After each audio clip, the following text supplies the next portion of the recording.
ستھرے اور کشادہ بازار جن کے گرد پھولوں کی کیاریوں کے ساتھ سفیدے کے درخت کی قطاریں کھڑی تھیں۔ دکانوں کی سجاوٹ میں سلیقے اور ذوق کا رنگ، خشک پوشاک اور ہنسمکھ باشندے۔ فرحمان میں چائے کا وقفہ تھا۔ ہم ایک قہوہ خانے کے باہر فٹ پاتھ پر لگی ہوئی کرسیوں پر بیٹھ کر شیشے کے صراحی نما نازک گلاسوں میں چائے کا لطف اٹھانے لگے۔ افغانستان کی نسبت موسم خنکی مائل تھا۔ دھوپ کی نرماہٹ بے حد بھلی لگ رہی تھی۔ ہماری میز کے ساتھ زمین پر بیٹھا ہوا ایک ایرانی چھوٹے تیشے کی مدد سے کن کے راکٹ نما ٹکڑے کو چھوٹی چوکور ٹکڑیوں کی شکل دے رہا تھا۔ اس کے تیشے کی ہر چوٹ اتنی نپی تلی ہوتی کہ مجال ہے جو کسی بھی ٹکڑی کے حجم یا وزن میں ذرہ برابر فرق آئے۔ ایک ماہر سنگ تراش کی مانند اس کی ہر کاٹ ایک شاہکار کو جنم دے رہی تھی۔ تیشے کا ایک وار قدرے ترچھا پڑا تو کن کی ایک ڈلی دھپ سے سفید اولے کی مانند ہماری میز پر آ گری۔ میں نے جلدی سے ڈلی اٹھا کر منہ میں رکھ لی اور ایرانی کن تراش کی طرف دیکھ کر مسکرانے لگا۔ بھلے بھلے، اس نے گردن ہلائی اور ہنسنے لگا۔ سامنے گل و رنگ میں رچے ایک قلعے کے درمیان فن بت تراشی کی باریکیوں سے یکسر مبرہ شاہ کا مجسمہ نصب تھا۔ اسے بھی پتھر کے بجائے کن کا ہونا چاہیے، میں نے منہ میں گھلتی ہوئی شیرینی کا مزہ لیتے ہوئے سوچا۔ اتنے میں ڈرائیور نے ہارن بجایا اور تمام مسافر پھر سے بس میں سوار ہو گئے۔ فرمان کے بعد بیابانی کچھ کم ہونے لگی۔ کہیں کہیں خشک پہاڑوں کے درمیان میں جنگلی گلے لیلا کے سرخ قالین بچھے ہوئے تھے۔ پچھلے پہر ہم مشت کے نواح میں پہنچے۔ شہر کے افقی خطوط میں سب سے نمایاں امام رضا کے روضے کا سنہری گنبد تھا، جو دوسری تمام عمارتوں سے بلند دھوپ میں چمک رہا تھا۔ بس اڈے پر کھڑی ہوئی فیصلہ ہوا کہ روضے کی زیارت سے بیشتر اسٹیشن سے تہران روانہ ہونے والی گاڑی کا وقت دریافت کر لیا جائے۔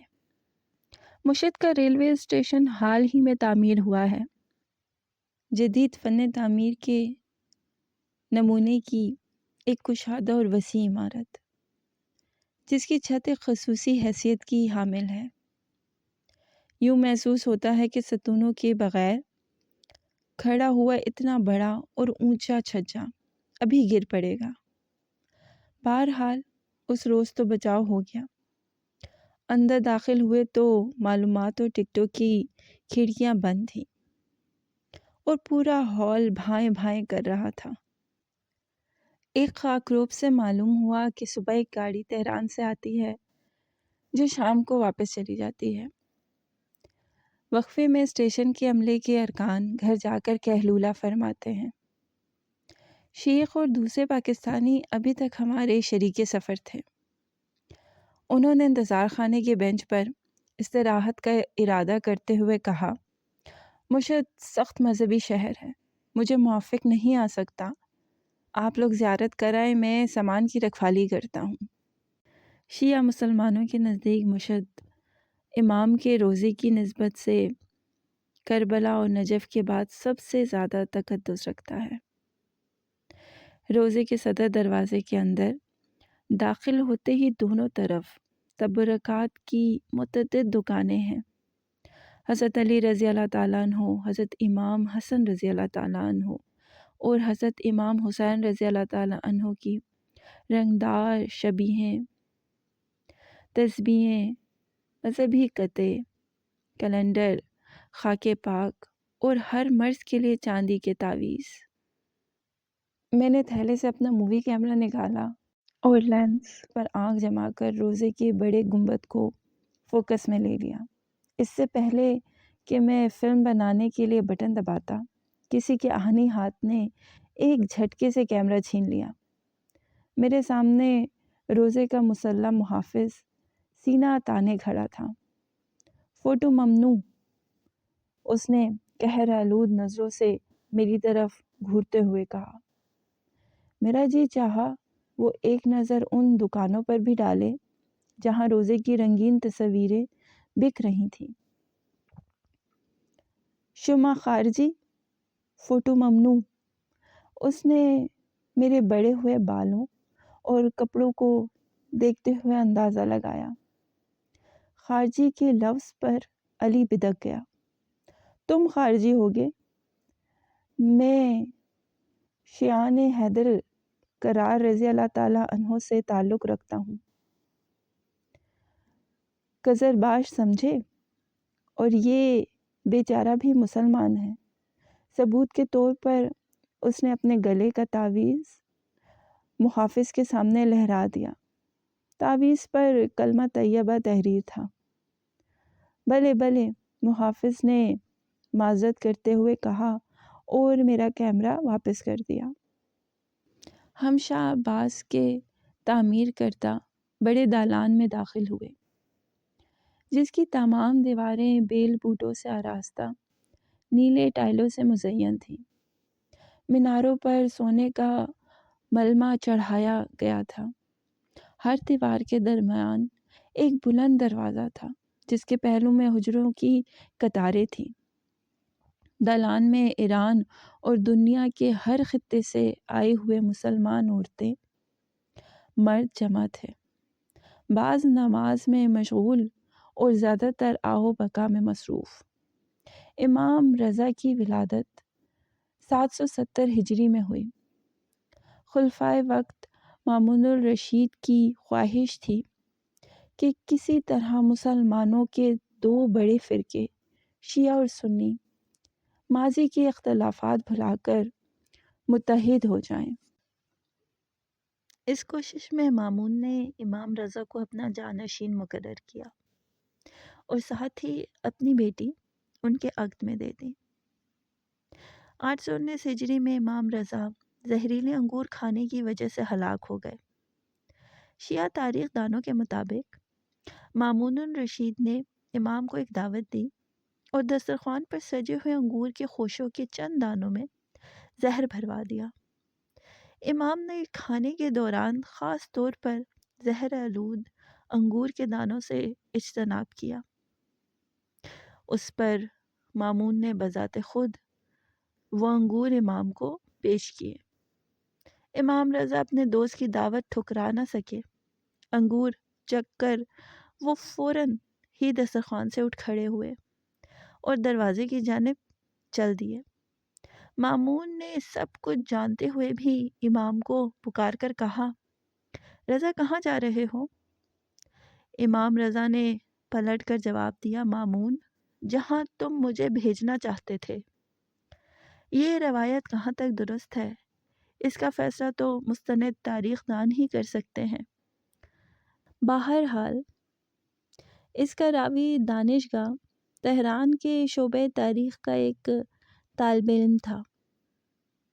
دوسری روایت کے مطابق امام کو طوس کے دہقانوں نے شہید کیا تھا۔ امام رضا مامون کے تعمیر کردہ روضے میں دفن ہوئے اور ان کے بعد مامون کی وصیت کے مطابق اسے امام کے قدموں میں دفن کیا گیا۔ آج زائرین مقدس لحد کی زیارت سے قبل خلیفہ مامون الرشید کی قبر پر تھوکتے اور لعنت بھیجتے ہیں۔ ذہن میں کئی سوال ابھرتے ہیں۔ کیا مامون الرشید واقعی ایک ظالم اور ریاکار شخص تھا جس نے امام کی بے پناہ مقبولیت سے ہراساں ہو کر انہیں قتل کروا دیا؟ امام کو جانشین مقرر کرنا اور پھر ان کے پاؤں میں دفن ہونے کی وصیت صراحاً فریب تھا، یا پھر رضا کے بچپن کا دوست مامون ایک مخلص انسان تھا جس نے رضا کو اپنا جانشین بنایا، اپنی بیٹی عقد میں دے دی، ان کی موت پر پہرو روتا رہا، عالیشان مقبرہ تعمیر کروایا اور پھر مرنے کے بعد بھی اپنے دوست سے جدا ہونا پسند نہ کیا۔ ہم نے اپنے جوتے اتار کر باہر بیٹھے ہوئے خادم کے حوالے کیے اور چاندی کے بڑے دروازے سے روزے کی عمارت میں داخل ہو گئے۔ اندر ہال میں زائرین کا بے پناہ ہجوم تھا۔ لوگ جہاں چاہتے فرش پر لیٹ جاتے، سجدہ ریز ہوتے یا چاندی کے تبیز دروازوں کو بے تحاشا چومنا شروع کر دیتے۔ طویل مدت میں کروڑوں عقیدت مندوں کے ہونٹوں سے مس ہوئی یہ چاندی اور مصفا اور چمکدار ہو گئی تھی۔ ماحول میں عقیدت اور جذبے کی لہر دوڑ رہی تھی۔ ہال کی چھتیں سونے، چاندی اور شیشوں سے مرصع تھیں اور سارا فرش بیش بہا قالینوں سے ڈھکا ہوا تھا۔ زائرین کے ریلے نے مجھے بھی روزے کی طرف دھکیل دیا۔ جوں جوں روزے کی جالی قریب ہو رہی تھی، زائرین کی آؤ بکا اور گریہ زاری میں اضافہ ہوتا چلا جا رہا تھا۔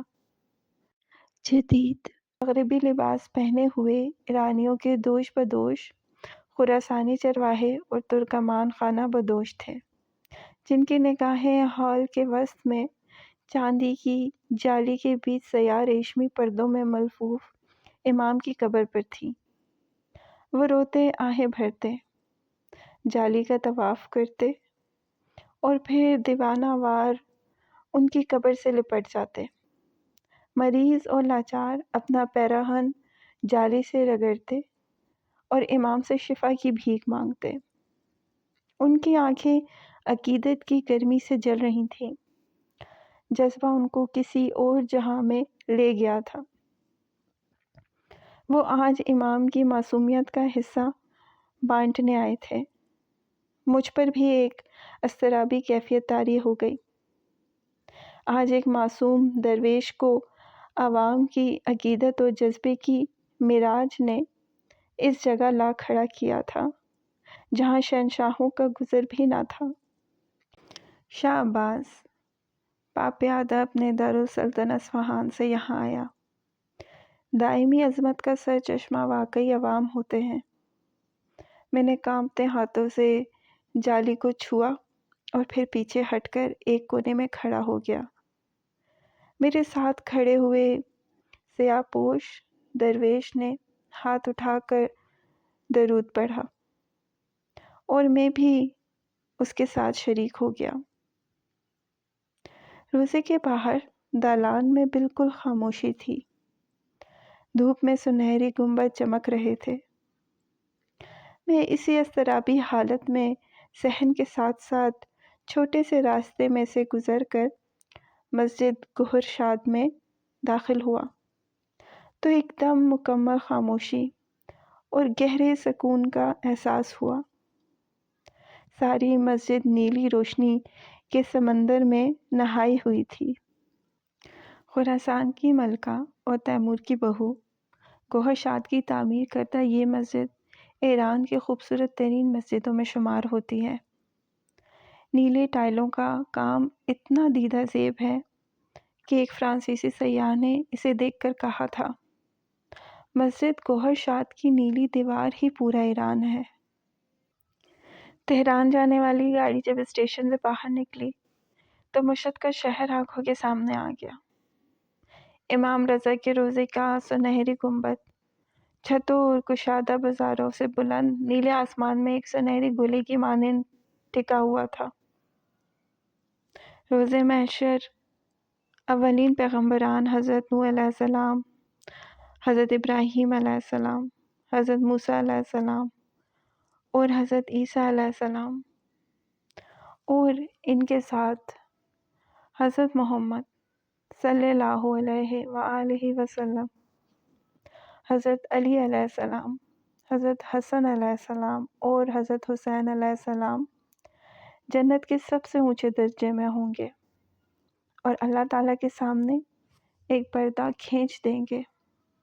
دوسری طرف ان لوگوں کے لیے جگہ ہوگی جنہوں نے اماموں کے روضوں کی زیارت کی اور امام رضا کے روزے پر حاضری دینے والوں کا مقام ان سب میں سے بلند ہوگا۔ ایک ایرانی روایت۔ مشہد سے تہران تقریباً 16 گھنٹے کی مسافت پہ ہے۔ خوش قسمتی سے ہم سب کو ایک ہی کیبن میں جگہ مل گئی۔ کھانے کے ڈبے میں ایک عدد خوراک مرغ نوش کرنے کے بعد کچھ دیر کے لیے تاریخ ایران اٹھا لی اور اس کی ورگردانی کرتا رہا، مگر گاڑی کے شور اور میرے ساتھی کے بے ہنگم خراٹوں نے میرے مطالعے میں خلل ڈال دیا۔ میں نے کیبن کی روشنی گل کر دی اور سونے کی تیاریاں کرنے لگا۔ باہر مکمل تاریکی تھی اور دور دور کسی آبادی کا نام و نشان نہ تھا۔ شاید نصف شب ہوگی جب مجھے سخت پیاس لگی۔ میں پانی کی تلاش میں سوئے ہوئے مسافروں کے جسم پھلانگتا غسل خانے تک گیا، لیکن پانی کا نل سوائے شوں شوں کی آواز کے اور کچھ برآمد نہ کر سکا۔ میں مایوس ہو کر واپس کیبن میں آ گیا اور پھر اونگنے لگا۔ یکا یک گاڑی ایک زوردار دھچکے سے رکی اور میری آنکھ کھل گئی۔ میں نے کھڑکی کا پٹ اوپر چڑھا کر باہر جھانکا۔ کوئی چھوٹا سا قصباتی اسٹیشن تھا۔ ٹمٹماتے ہوئے مدھم روشنی کے ایک کمکمے کے علاوہ سارا اسٹیشن تاریکی میں ڈوبا ہوا تھا۔ ہمارے ڈبے سے ذرا پرے مٹیالے پلیٹ فارم پر پانی کا ایک نل نظر آ رہا تھا۔ میں نے اپنے خشک ہونٹوں پر زبان پھیری اور گاڑی سے اتر کر سیدھا نل پر چلا گیا۔ ٹوٹی گھمائی تو خن پانی کی تیز دھار میرے کپڑوں کو تر کرتی ہوئی پلیٹ فارم پر پھیل گئی۔ میں نے ٹوٹی کا لٹو پیچھے گھما کر پانی کا زور کم کیا اور اس کے نیچے ہتھیلی پھیلا کر اپنے خشک اور گرد آلود ہونٹ بہتے ہوئے پانی کی سطح پر جما دیے۔ سامنے چھت سے لٹکے ہوئے بورڈ پر اسٹیشن کا نام لکھا تھا، جو تاریکی کی وجہ سے صاف پڑھا نہیں جا رہا تھا۔ میں نے اپنی کوتاہی نظر کو آنکھیں میچ کر کم کرنے کی کوشش کی۔ یکدم فارسی اور انگریزی کے حروف بورڈ کی سطح سے نکل کر میرے سامنے آ کھڑے ہوئے۔ نشا پور۔ اسٹیشن کی تاریکی چھٹ گئی اور رنگ ابلنے لگے۔ گلے لالا چٹخے، ارغنی لہریں ابھری اور شوق کو شنگ ندیاں گنگنانے لگی۔ عمر خیام کا نشا پور میرے وہم گمان میں بھی نہ تھا کہ شیر و خواب کی یہ وادی مشہد اور تہران کے درمیان پڑتی ہے۔ مجھے اپنی کم علمی پر سخت ندامت ہوئی۔ عطار کا مقتل، خیام کا مدفن، سلجوق طغرل بیگ کا پہلا دارالسلطنت، جہاں دنیا کی عظیم ترین رصدگاہ تعمیر ہوئی، جو نیلی اور نازک ظروف کا مرکز تھا۔ انگریز فٹز جیرلڈ نے عمر خیام کی رباعیات کا ترجمہ انگریزی زبان میں کیا اور وقت کے سب سے بڑے مہندس اور ماہر فلکیات کو بطور شاعر مغرب سے روشناس کیا۔ فٹز جیرلڈ تیسرے درجے کا شاعر تھا، جس کا کلام زبان زد عام نہ ہوا تو اس نے 5-6 برس سرسری طور پر فارسی زبان کا مطالعہ کر کے خیام کی رباعیات کو مغرب کے پسندیدہ فلسفہ نشاط کا رنگ دے کر لوگوں کے سامنے پیش کر دیا۔ اہل مغرب مشرق کی رومانوی پڑیا میں بندھے، بابا بعیش گوش کا زہر تریاک سمجھ کر پھانک گئے۔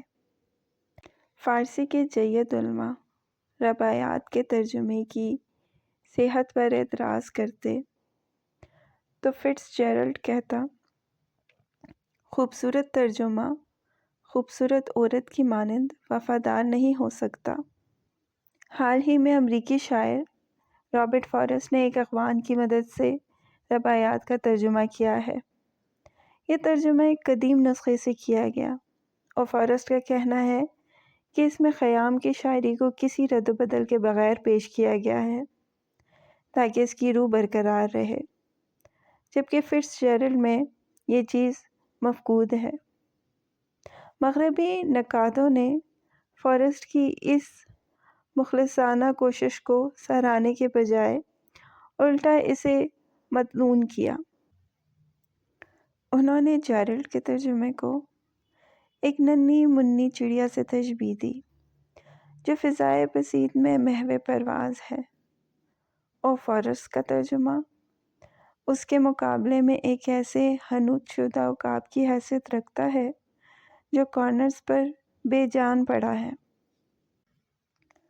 مرد آہن کی ایک دل روز چیخ نے مجھے خواب و خیال کی اس رنگین وادی سے کھینچ کر ایک نیم تاریخ قصباتی اسٹیشن پر پٹخ دیا، جہاں نل کے نیچے میری ہتھیلی خنک پانی کی بوچھاڑ سے یخ ہو چکی تھی۔ میری پیاس ختم ہو چکی تھی۔ ساکن پلیٹ فارم پر گاڑی حرکت میں آئی اور میں بھاگ کر اپنے ڈبے میں سوار ہو گیا۔ صبح ہوئی تو ناشتے کے لیے کھانے کے ڈبے میں چلا گیا۔ تلے ہوئے تخم مرغ نان کے ساتھ کھائے اور پھر شیریں چائے پی کر وہیں بیٹھ گیا۔ ہم تہران کے نواح میں پہنچ چکے تھے۔ لہلہاتے ہوئے کھیتوں اور سرو کی قطاروں کے پرے کوہ البرز کی برف پوش چوٹیاں سورج کی پہلی شعاعوں سے چمک رہی تھیں۔